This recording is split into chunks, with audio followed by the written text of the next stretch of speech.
Oh, okay. Hi, everybody. My name is Sonia Jamula. I'm on the leadership team for the Widish Women's Network, and I am the lead for the mentorship program.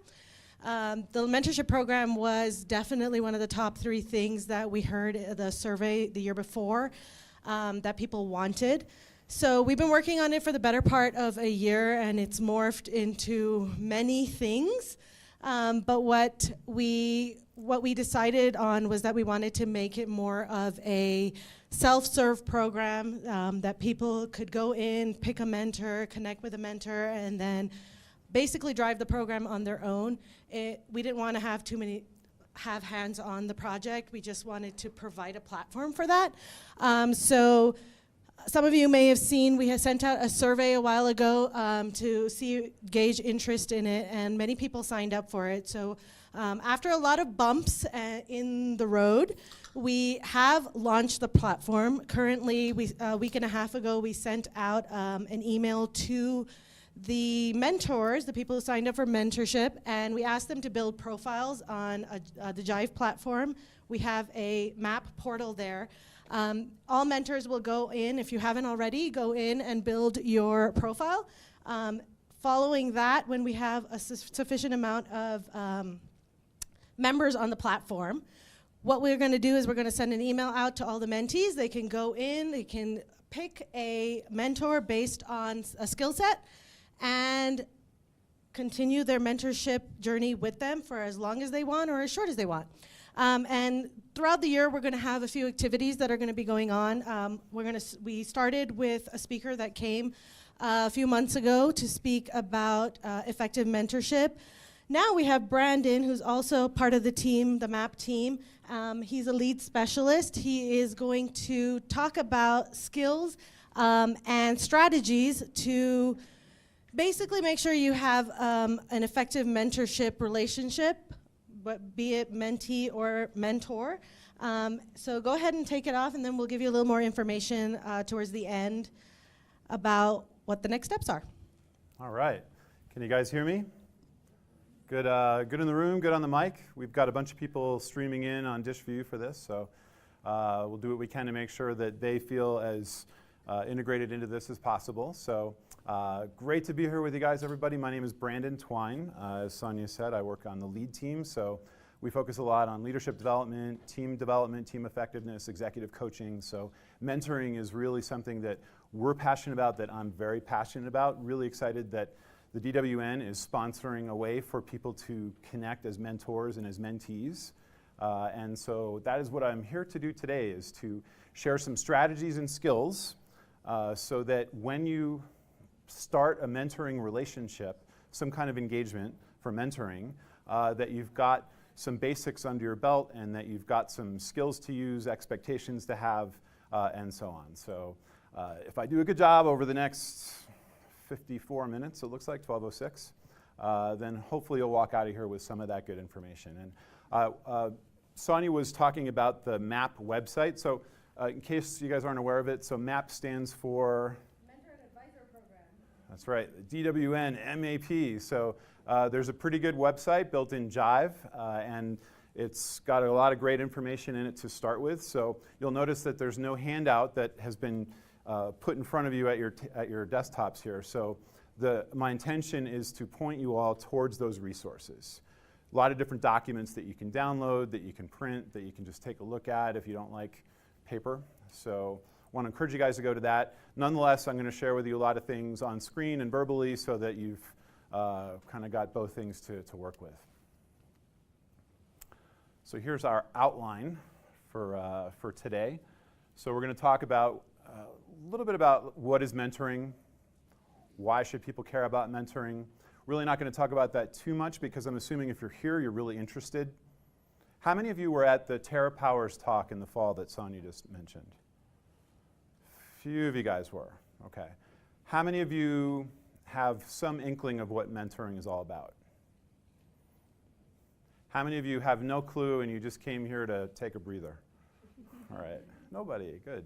So we're going to talk a little bit about context for mentoring, and then we're going to get into expectations for both the mentors and the mentees, what they can expect from each other, what the typical stages might be like for a mentoring engagement, how to set up the relationship, which I call designing the alliance, and then key skills to use. So some of those skills would include things like listening, asking useful questions, and so on. So we'll spend the last bit of time on that. I've got a few interactive elements in here. So this is not going to just be me talking at everybody, not doing a data dump. So going to encourage everybody to offer up their thoughts or share possibilities with the rest of the group whenever I prompt you guys. And please, if you have any questions along the way, just raise your hand, because probably somebody else might have the same question. And I want to make sure that people are getting what they need out of this. All right, and then we'll end it up with Sonia and I doing a little bit of Q&A. If any questions come up for you that you don't get to ask during the talk, then at the end we'll have time for that. All right, so about that path. First of all, I'm curious to hear, what is it that you're excited about with mentoring? Why are you here? What is exciting you? So we'd love to hear from some of you guys. The ability to connect with someone outside of your organization. Ability to connect outside of your organization. Great. Why else? Maybe somebody who's accomplished what you would like to Mm-hmm. accomplish. So excited to talk to somebody who's accomplished what you're hoping to accomplish? Great. And I'm repeating the questions or repeating the comments so that people in the stream can hear me, can hear you guys. What else is exciting you about mentoring? Get some guidance to grow in your career. So getting some guidance. To grow in your career path. Guidance to grow, definitely, and back there. I am changing careers, so learning about how this works as an organization from somebody who's worked their path here. Yeah, very nice. So learning about how to navigate a pretty complex organization like DISH. How many of you have worked at DISH for less than 3 months? Got a few hands in the room. So for people in that situation, it can be really useful. How many people in the room do not manage people directly? Okay, so that's a lot of us. Great. So we'll talk about the benefits of mentoring for you types of folks as well. All right. So curious also, why would you want to be a mentor? What's in it for the mentors? We just heard a little bit about the advantages for mentees. So why would you want to mentor somebody? Help people grow their career. So as a mentor, you'll get satisfaction out of helping somebody else grow their. That's right. Yes. Why else? Help people overcome obstacles you've already faced. And why is that an advantage to you? I think that if you pave a path for somebody who's following, it makes it easier for everybody. Like, it feels good to do good. Yeah, so it feels good to do good. That's a great reason to be a mentor. Why else would you want to be a mentor? And I asked before how many individual contributors in the room, and it's most of us. I'm an individual contributor also. So from that perspective, what's in it for you to mentor people? The opportunity to kind of start leading and just like learn those qualities if you wanted to eventually join the board. That's good, yeah. So it's the opportunity to practice being a leader, to be a leader. And the satisfaction that you might get out of that also. Also for possible career advancement. If your manager or your team knows that you're really interested in growing other people, they'll know that you're interested in furthering yourself as well, and that you may be able to benefit lots of other people in the way that you're benefiting that mentee. So keep all of that good stuff in mind.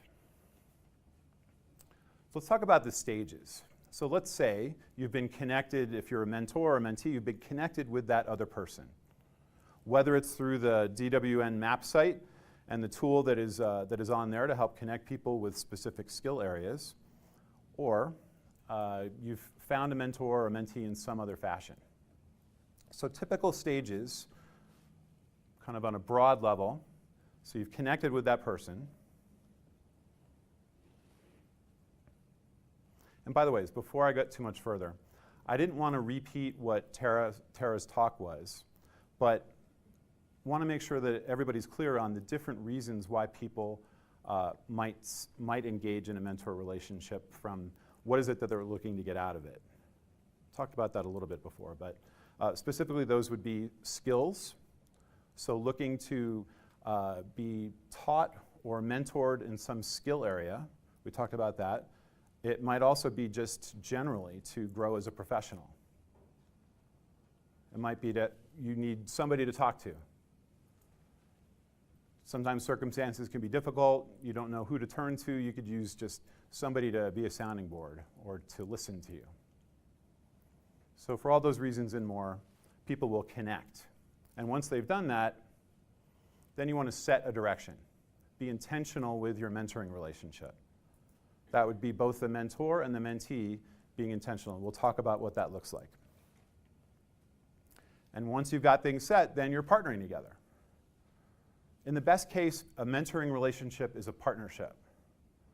It is, you want to do your best to minimize any power imbalance within the relationship. And you're really there to grow each other in a way. And for sure, the mentee, the goal is for the mentee to have specific outcomes as well. And we'll talk about that. And then once you've ran the course of the mentoring engagement, and that course might be anywhere from a couple of months to 6 months maybe. There's a lot of schools of thought on the duration, but the best practice is to have that end point in mind, to know that after 6 months, if we have accomplished this thing, this will have been a raging success. If it's open-ended, it's a little harder to track progress. It's a little harder to know, like, when is that outcome that you're going for? It's a little harder to have accountability. So the recommendation is have a duration of time and then reflect afterwards. So you want to debrief. How did this go? What was working? What was not working? And celebrate. That's one of the things that can really get missed, especially in a company like Dish, is creating time to celebrate. One of the great things about having a mentor is somebody that you can high five with, that you can be excited about what's going on, about your growth, your insights. It's really powerful. So do that all the way through, and then in particular at the end, you want to do that. And just because you might be at the end of that window, it might be that if it's 6 months, that time is up, that doesn't mean that the relationship is over. You can then define what you're going to do from there. So one of the mentors that I had in my career years ago, we wound up becoming friends afterwards. And occasionally we'll do some work together also and be networking resources for each other. So it's been really wonderful. So you should also talk about what will we do moving forward together?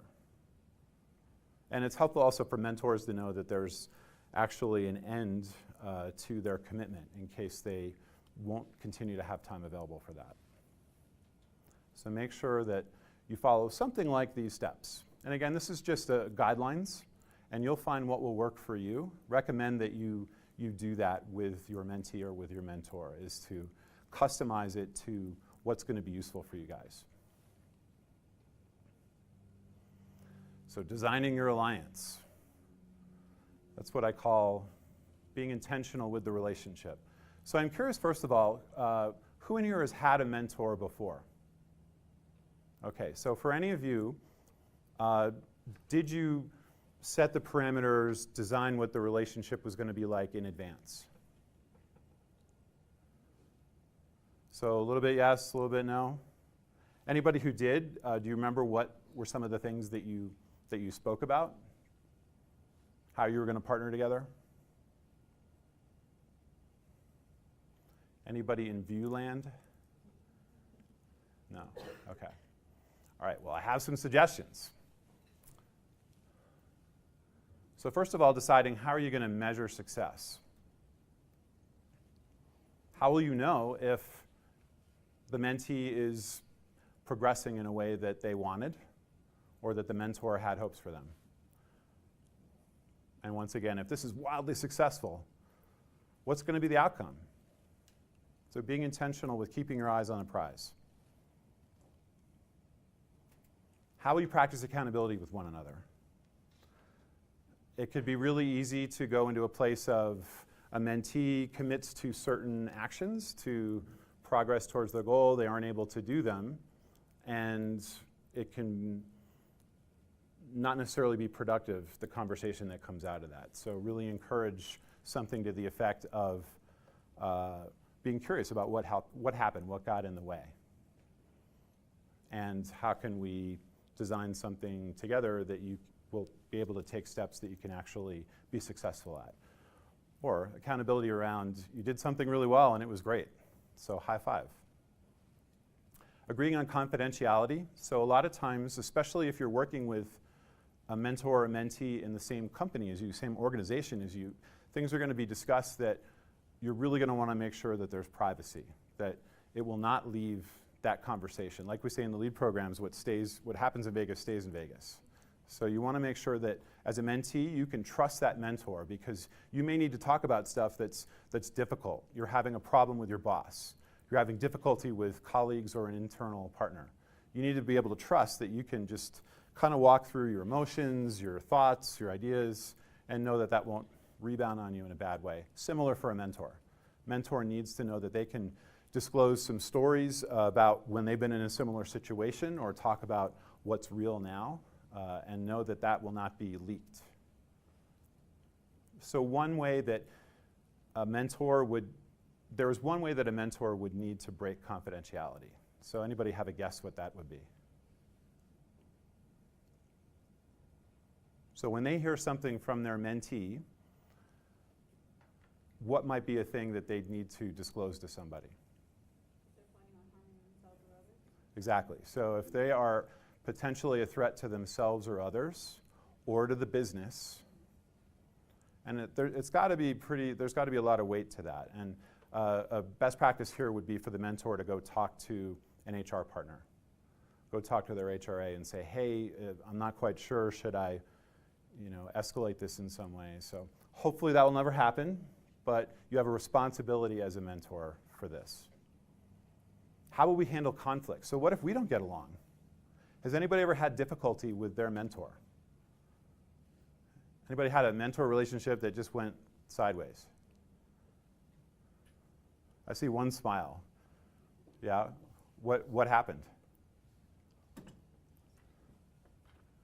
think after a while we found out that we had very different personalities. Yeah, so different personalities.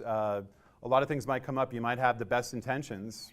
It's kind of like an arranged marriage of sorts when you get together with a mentor. You don't necessarily know, what the ins and outs of that person's preferences, style is, and for other reasons there might be conflict. So be intentional up front. How are we going to handle conflict? If and when this happens, how do we clean it up? Do we agree that at a certain point of escalation that we're done? What are we going to do? This will help avoid some of the messiness.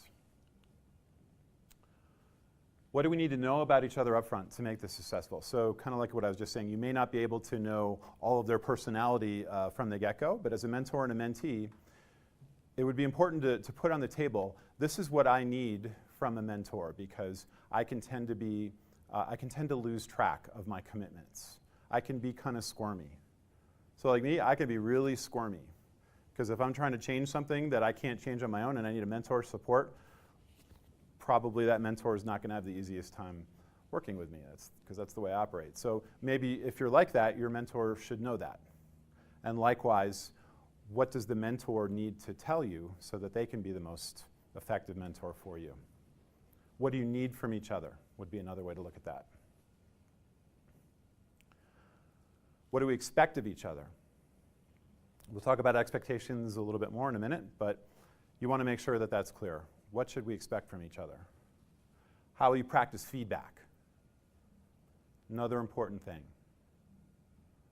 So feedback is a whole art in and of itself. We could spend a couple hours on that. In fact, we often do on our team. A few people in the room have sat in some of those workshops. Make sure that you talk about how you're going to feedback with each other. And don't forget to celebrate. Like I said before, that's something that's easy to miss. A lot of people don't have a great practice of actually giving each other acknowledgments and talking about success. So roles of a mentor. What is a mentor anyways? Before I show what I've got, I'm curious to hear what are some of your definitions. after hearing what we've talked about so far? What is a mentor? A guide. What else? Someone you trust to go to for advice? Trusted advisor. What else is a mentor?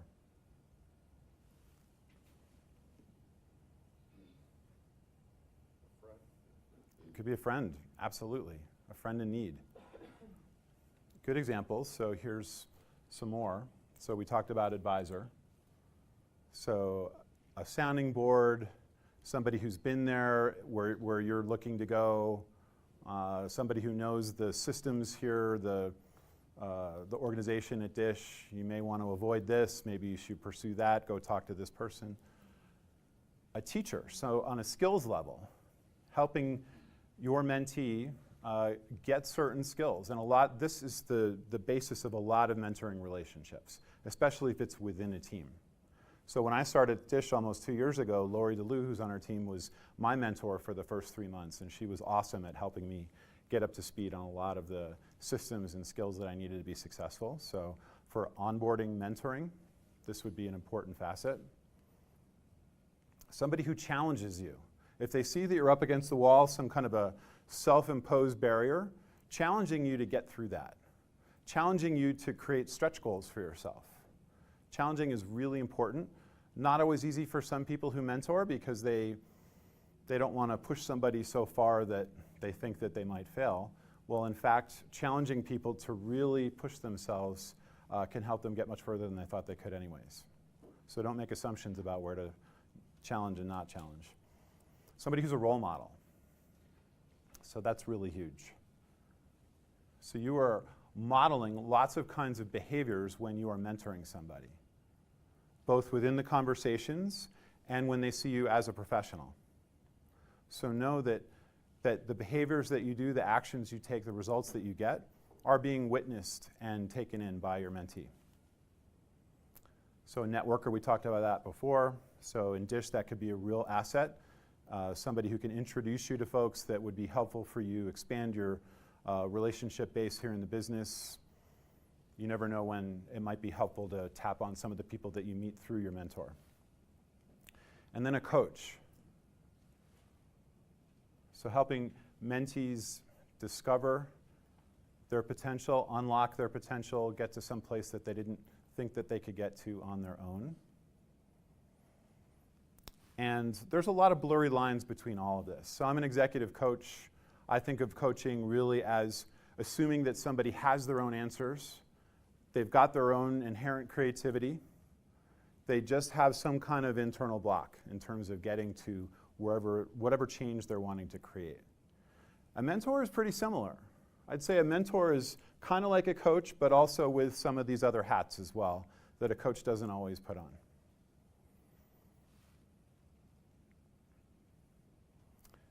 And as a mentee, you should be looking for all of these qualities in your mentor. And if you are not getting them, then ask for it, insist on it. If your mentor is not prepared to put these hats on for you, then consider finding a different mentor. So expectations of a mentor. Be fully present. What does being fully present mean? When you hear that word present, what do you all think of? Don't be on your phone, don't be checking email.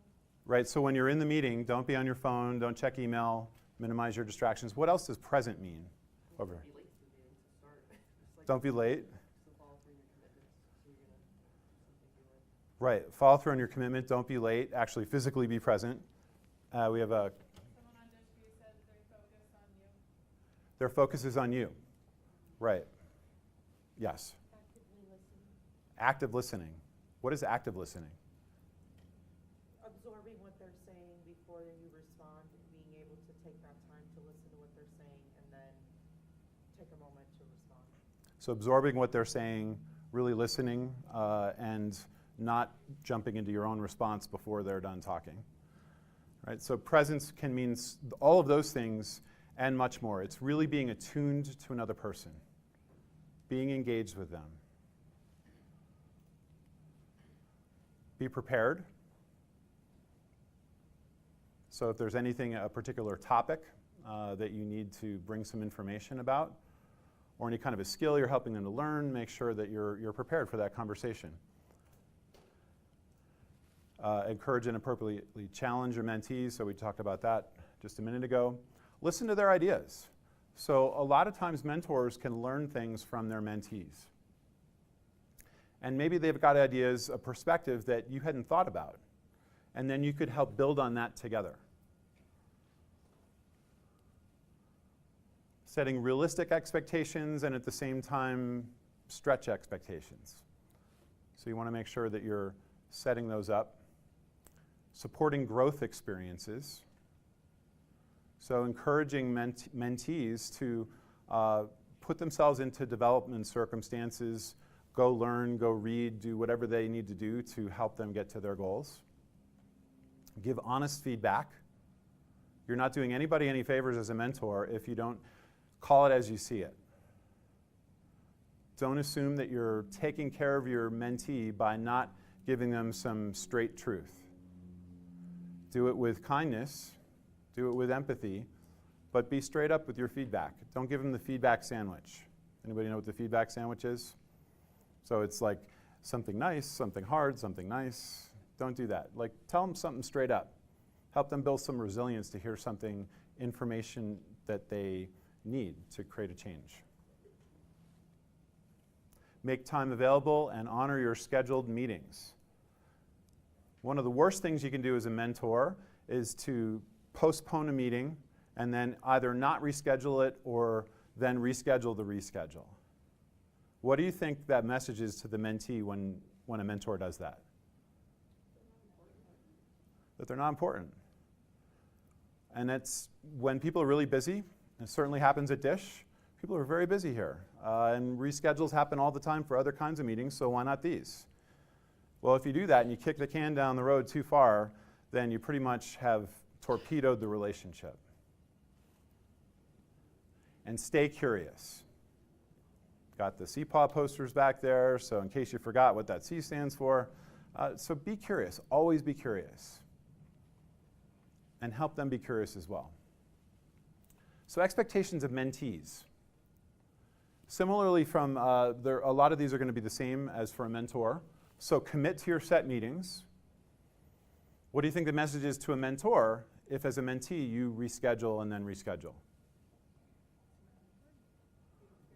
That you don't care, it's not important, that you're not committed to growing. And the mentor is wasting their time. Being prepared. So if there was anything that you were going to practice or pursue in between meetings, make sure that you've got something to show for it, or some kind of talking points, or maybe you've got a work product that you want to show them. Practice humility, trust, and respect. So respect your mentor.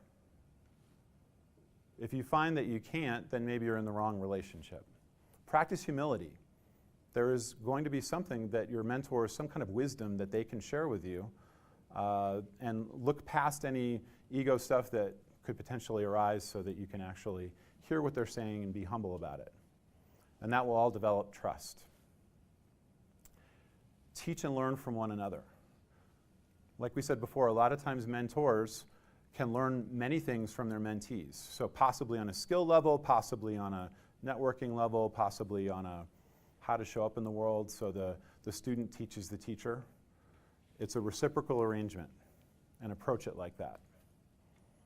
Showing up emotionally and mentally prepared. So what would be an example of not showing up emotionally and mentally prepared for a mentor meeting? What would that look like? You don't know what you want to discuss? So not having talking points, not having some kind of an agenda, absolutely. That can be one of the first big problems in a mentoring relationship is, what are we here to talk about? Then you know something's wrong. I saw somebody else raise their hand. Or did I not? Okay.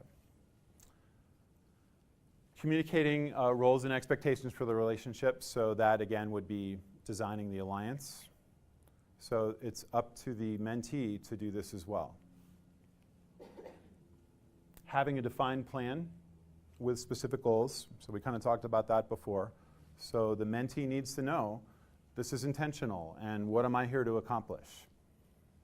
Skills growth, learning more about how to be a professional, something like that. Make sure you know why you're there. And attitude of gratitude. Be thankful. Be really thankful. This mentor cares enough about your growth to spend this time with you. And you're actually even getting a mentor. There's so many people out there that never get this opportunity. And all of you that are participating in the DWN MAP program, it's a great thing. There is not a lot of support in the business world for mentoring like this. So be grateful. And like we said before, stay curious. So learn from your mentor. Always be curious. Maybe they're saying something in a way that you're not quite hearing. Be curious. Who should drive? We've kind of alluded to this before. Who should be initiating the meetings? Who should be setting putting these on your Outlook? Who should be setting up agendas for the meetings? Mentee. So why would the mentee be the person for this? They're the ones most interested in their future. Yes, yes. Also, it's their growth, so they're the ones that know what their areas of opportunity are and where they want to develop. It doesn't serve a purpose to them if, as a mentor, you're the one telling them where they need to grow. Exactly. So we already have a boss. Most of us already have managers. Hopefully all of you do. I think it's a best practice for a mentee to take ownership of their growth and development, and the mentor is there as a partner and an ally. They're not there to tell the mentee where to be and what to do. And that would also be around any assignments or commitments or actions that they agree on that the mentee should do. That is really up for the mentee to take forward. It's not for the mentor to assign. You develop that together, and then the mentee takes responsibility from there. Yes? What if the mentee has very little experience with how mentorships work? I don't know, what would be the right approach then, because they might not know what they don't know? So it's a great question. What if the mentee doesn't know how to drive? And they don't have Google Maps. So you could educate them. So for those of you in the room who are intending to mentor somebody, share with them what you're learning today, what you're learning from the documents that we've got on the MAP site, what you know about mentoring generally. By the way, there's a ton of great literature out there, a lot of great books and blogs and videos on mentoring, so educate yourself and then help them. So that can be part of what they're getting out of the mentor relationship, and then that'll be paid forward when they mentor somebody else. Okay. So let's talk about skills. I'm doing so much talking here. So now you guys are going to get to do a little bit of practicing. So we already talked about listening over here. You mentioned, what's your name? Rachel. Rachel mentioned that real deep listening and really being present while you're listening is hugely important. And in fact, I'd say that is the number one thing that you can do as a mentee and a mentor. So it's not just the mentor that is listening for things from their mentee, but it's also listening from the other perspective as well. What are the things that have helped you be an intentionally good listener? So when you're really dialed into somebody and you're listening really well, how do you do that? You channel your inner basset hound because they listen really well. So how do you do that? Yes? Don't start to craft a response in your head before the other person's finished talking. Yes. So don't start to craft that response until they're done talking. But what if you find that you're doing it? Can you automatically flip that switch off? Is it that easy? Not really. So I have a tool for you guys. If you find that you're distracted and you really would like to be hearing the words of the person that they're speaking, or non-verbally, right? So communication, up to something like 80% of what's communicated is nonverbal. And if you're distracted, you're not seeing that, sensing it, you're not hearing the words. So what can you do? There's one tool that I find incredibly useful, and it's called voice mirroring. Voice mirroring. And it goes something like this. As the person that you're listening to is speaking, you repeat those words inside your own mind. Word for word, as I'm talking right now, avocado, you can hear everything that I am saying, elephant, and then you repeat those words in your own mind. Did you hear any words in there that didn't make sense?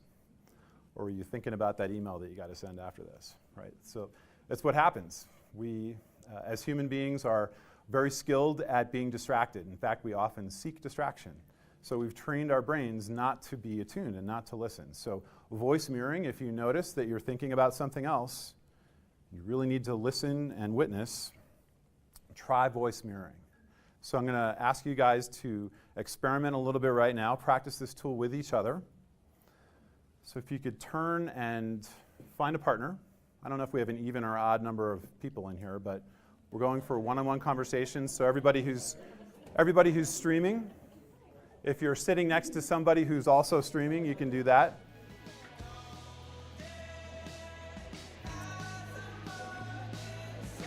And why do I hear music? All right, you guys. So let me get your attention for 1 second. So, hey, great chance to network here, right?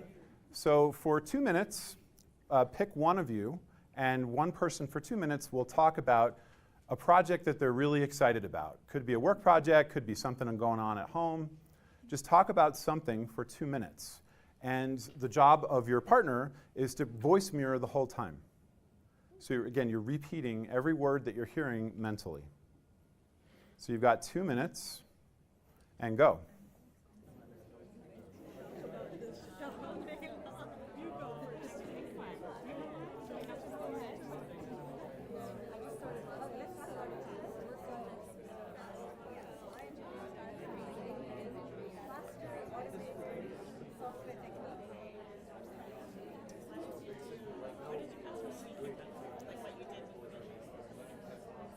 We doing okay up front?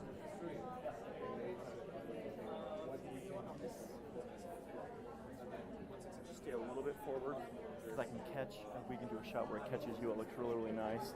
If you get too close to the screen back there, it cuts off. Okay.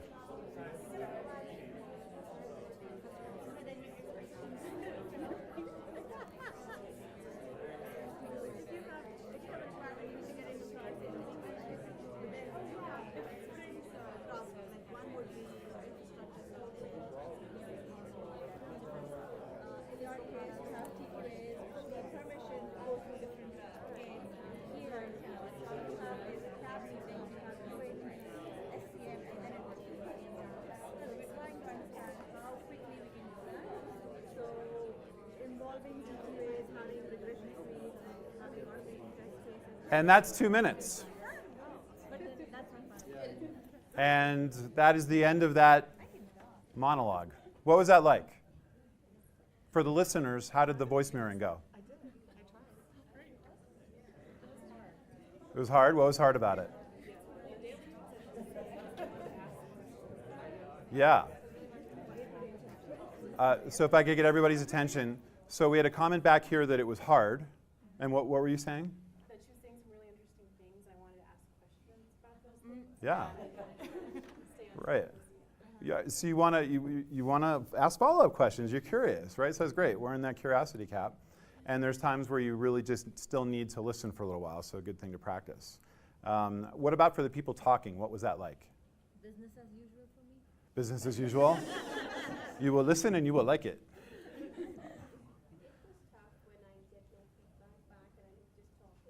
Yeah. So it's a little artificial, so in some ways it might be tough to in this situation, but it can be a real gift to have somebody who's listening to you. Finally, there's somebody here to actually be interested in you, curious about you, and listen. So let's switch roles again. So now person B becomes A becomes B. And this time, let's switch the topic up a little bit. This time, talk about something that's on your bucket list, that you can't wait to do this thing, something that you're really excited about, and you've got 2 minutes to talk about this awesome thing that you can't wait to do sometime in your life. For me, it's go to Australia. Someday I've got to get there. So for 2 minutes, talk to your partner, and partner, your job is to voice mirror. And go. So, I was supposed to go to see the women we'll start there, then we're going to the south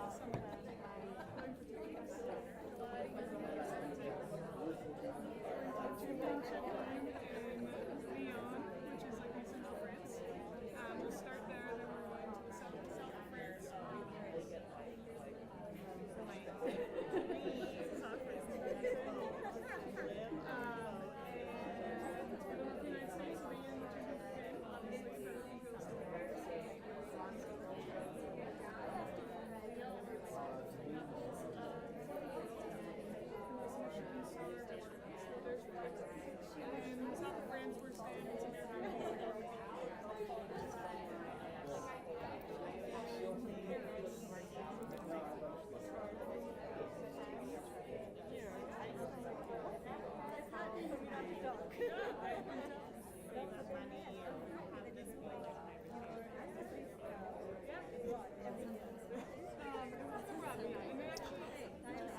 And that's time. What? That was a fast 2 minutes. Man, I want to keep talking. All right, everybody. You could bring your attention back around. So what was that like? Was all right? So were you listening, Jessica? How did the voice mirroring go? It was interesting. It is like you had to find the balance between doing it as a gimmick and then just letting it flow naturally. Like if you're also thinking about what you're thinking about, it was harder, but Yeah. it worked though. Yeah, so that's she's making a great point. Like it can be a little hard to be present and be practicing this voice mirroring. So a tip is to just use it as a jump start. If you notice that your attention is really not where it needs to be, try it for just 20, 30 seconds. I'll do it a lot in meetings because a lot of times you're in a big meeting and distracted by a lot of things.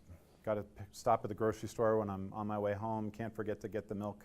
And suddenly I didn't hear what my boss said, and I'm like, whoops. So just use it to jumpstart. And then you can get back into the flow of listening. Okay. Any other thoughts on what that experience was like? All right. So there are a lot of other listening tools out there. So this is just one little one that I find especially useful when I'm mentoring or coaching people. If you're a geek about communication skills, go check it out. There's so many great listening tools out there, so many ways to be attuned with people. But we're going to move on. So asking useful questions, being this amazing telescope, sending those questions out there and receiving the answers. So powerful questions in particular are something that mentors can really give to mentees. And what would be the framework of a really powerful question? How might you ask a powerful question? Sounds so intimidating. Powerful. Even let's say a good question. What's a good question that you might ask a mentee? I think one, it has to drive self-reflection. So frame those questions so that they have to answer it themselves. Right, so frame a question that they have to answer, that they have to ask themselves, that sparks some kind of inquiry, absolutely. And what would be a structure for a question like that? How would you start that question? With what word or words? A why question? So almost, my suggestion, it also starts with W, so what? So asking a question that starts with what? Perhaps with how. When you ask a question that starts with why, sometimes people can get on the defensive. And that's not what you were necessarily getting at, but that can trigger that kind of a response. So frame it as a what or a how. What made you think that this was a way that you wanted to go. How did you feel when you did this? Questions like that. These are also open-ended questions. Open-ended questions are not a yes or a no question. They're seeking a response where somebody can explore a little bit with their thoughts or their words. So we're going to do a quick activity here. Going to ask you to work with that same partner that you were just talking with, sharing your stories with, and come up with a list of 5 awesome, powerful questions that you might ask a mentee that you'd be working with. So between the 2 of you, or maybe 3 of you, you want to come up with 5 awesome, powerful questions that start with what or how, and that in some way spark some form of insight, investigation.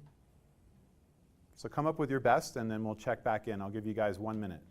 So this would be speed power question development.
No, I'm just gonna bring you another piece of butter.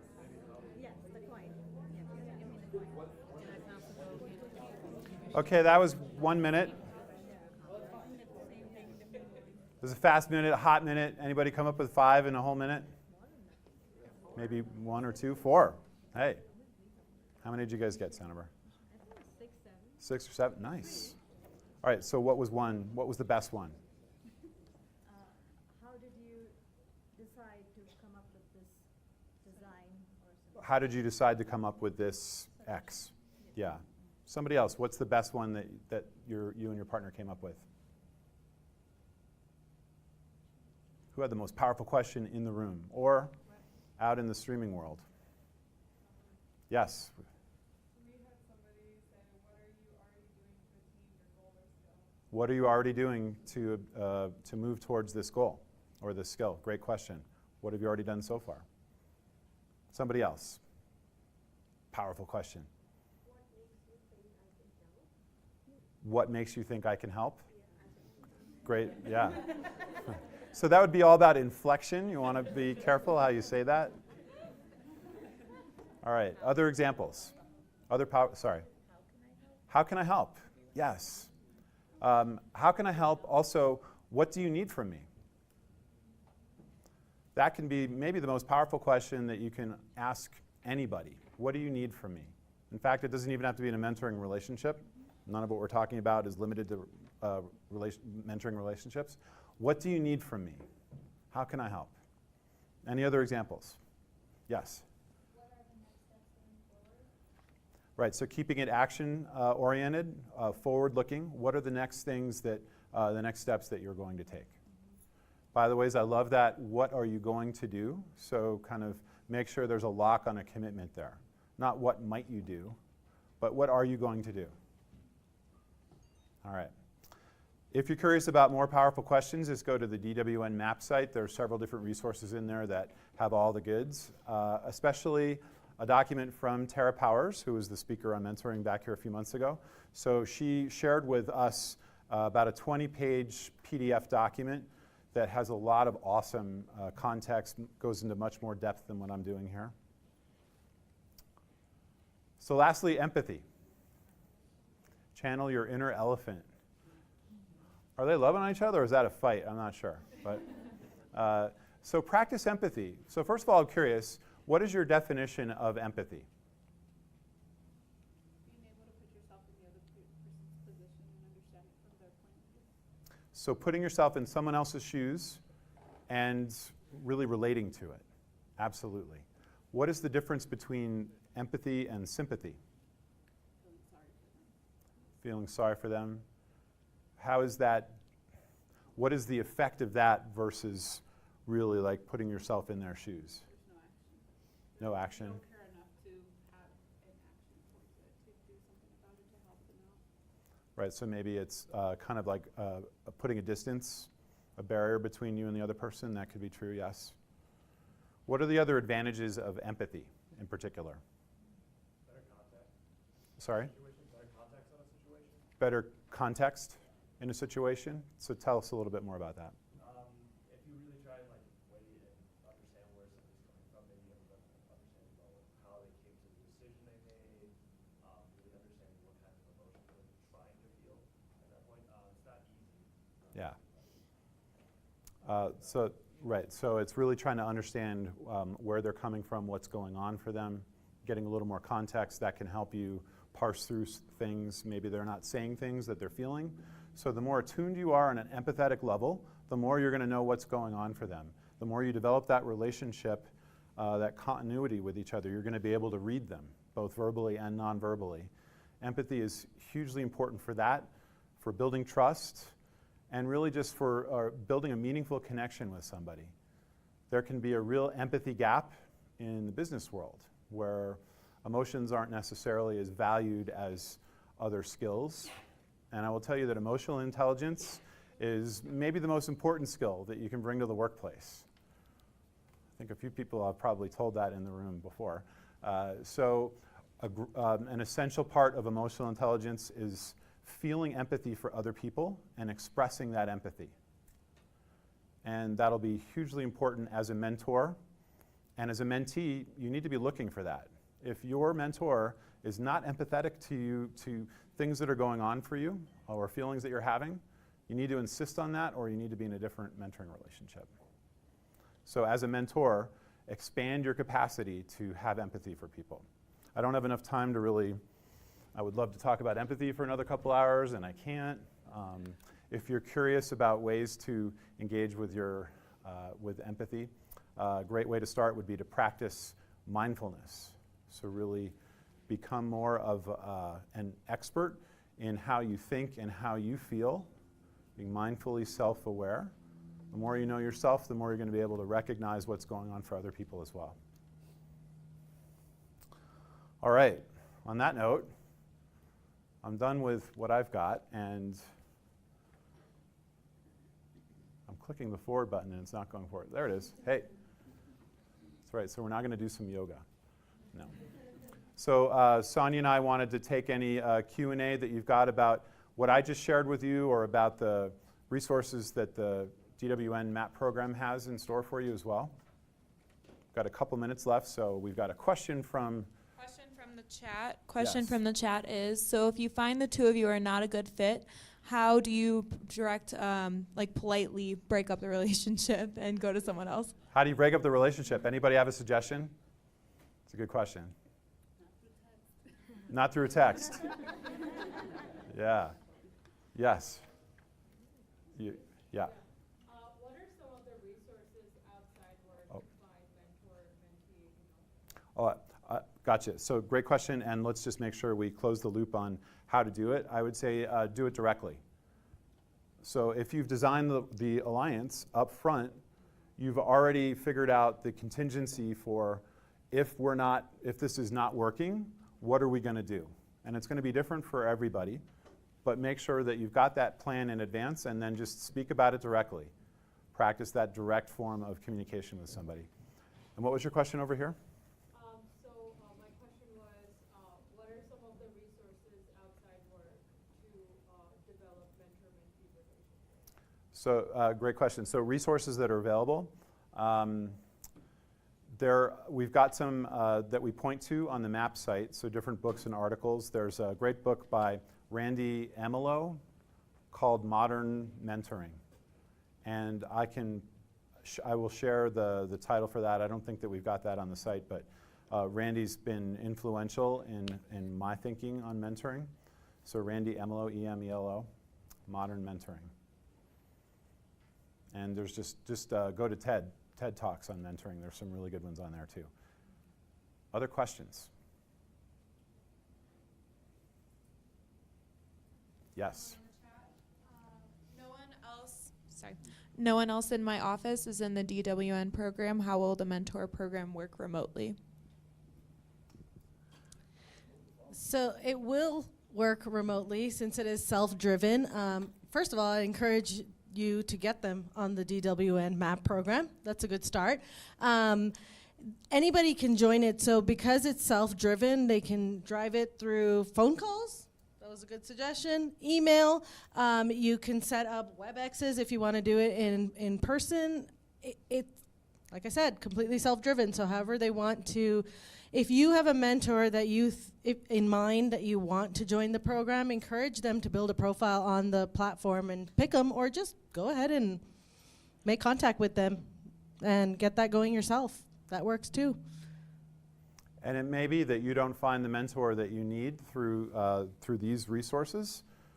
You can go find one for yourself.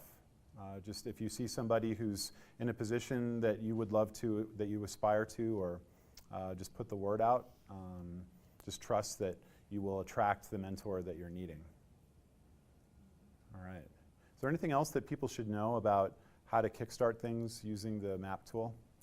Yeah, so right now, just keep in mind that this program is a pilot. So if you have any suggestions, first of all, please send them to dwn.mentorship@dish.com, and we'll try to address as many as we can. But the platform was designed to be as open as possible. If you feel like there are people who should be on it and aren't, encourage them to join. There's a link on the Dish Women's Network website itself. And we're going to put on more information on there so people know how to join without actually needing to get an email from the mentorship mailbox, because it's getting a little confusing for some people.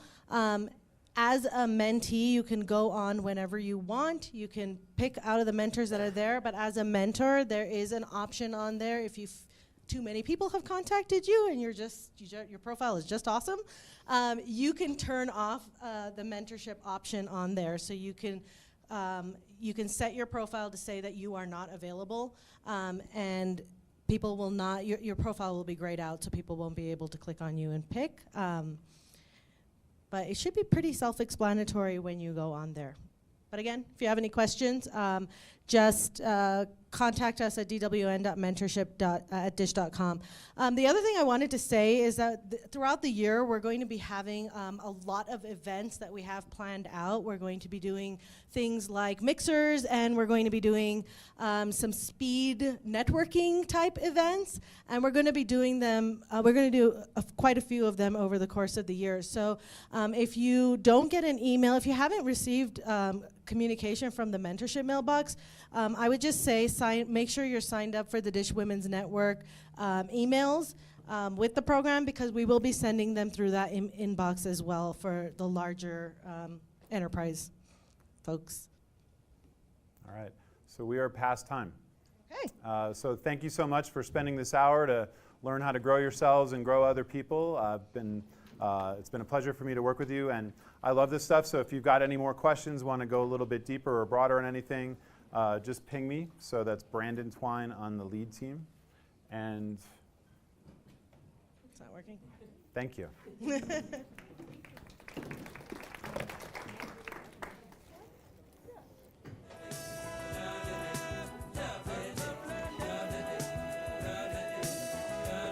Santa Barbara, it's good to see you. I know. So I've been doing some work with the IT Sling team. So Mark Palladino's team. Or you're not in that group, right? Okay. So I'm doing